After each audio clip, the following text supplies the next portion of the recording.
নমস্কার জানাই সবাইকে আমার এই চ্যানেলে। আজকে আমি খুব ইজিলি 10 মিনিট একটা নাস্তা রেসিপি দেখাতে চলেছি, যার জন্য আমি নিয়ে নিয়েছি আটা আর দিয়ে দিয়েছি পরিমাণ মতো নুন। এমা, আরে লাইটটা প্রবলেম করছিল, যার জন্য আমি একটু লাইট জ্বালিয়ে নিলাম। এরপরে আমি জল দিয়ে ভালো করে মাখিয়ে নিলাম আটাটাকে। তারপরে এডিটিংয়ের মাধ্যমে টক টক টক টক করে আটার লেচিগুলোকে রেখে দিলাম। এরপর একটু কায়দা মেলে আটা ছড়িয়ে দিলাম। তারপরে আমি ভালো করে ওগুলোকে বেলে নিয়ে আপনাকে দুটো দেখালাম। বাকিগুলো আমি পরে করে নিয়েছি। টেরা বেঁকা একটুখানি ভাঁজ হওয়া রুটিগুলোকে আমি সেঁকে নিয়েছি। হ্যাঁ, আমি এইসবে পারদর্শী নই, কিন্তু হ্যাঁ, চেষ্টা চলছে।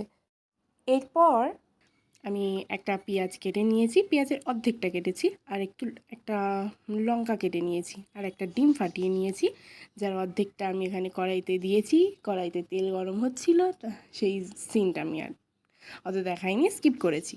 তারপরে ডিমটা ভেজে নিয়ে তার উপর একটা রুটি চাপিয়ে দিয়ে রুটিটাকে ভালো করে একটুখানি হতে দিয়ে ওটাকে উল্টে নিলাম। উল্টাতে গিয়ে হয়ে গেল ক্যারাকল। কী হলো না, ডিমটা একটুখানি ভেঙে গেল। আরে ভাই, এইসব সামান্য ব্যাপার। এরপরে আমি সেমভাবে আর একটা রুটিকেও ভেজে নিয়েছি।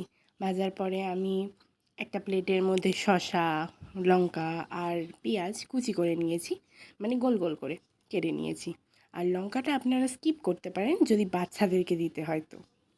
আচ্ছা, যেমনভাবে আমি এবার ভিডিওতে দেখাচ্ছি ঠিক তেমনভাবে সাজিয়ে নেবেন রুটিটাকে।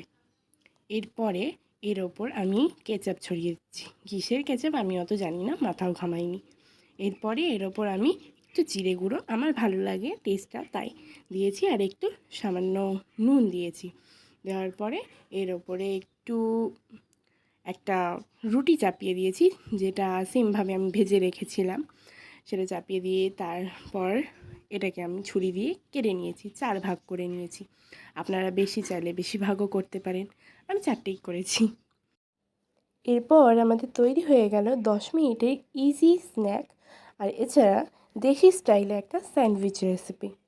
সো যদি ভালো লেগে থাকে তাহলে নিশ্চয়ই জানাবেন। Thank you for watching.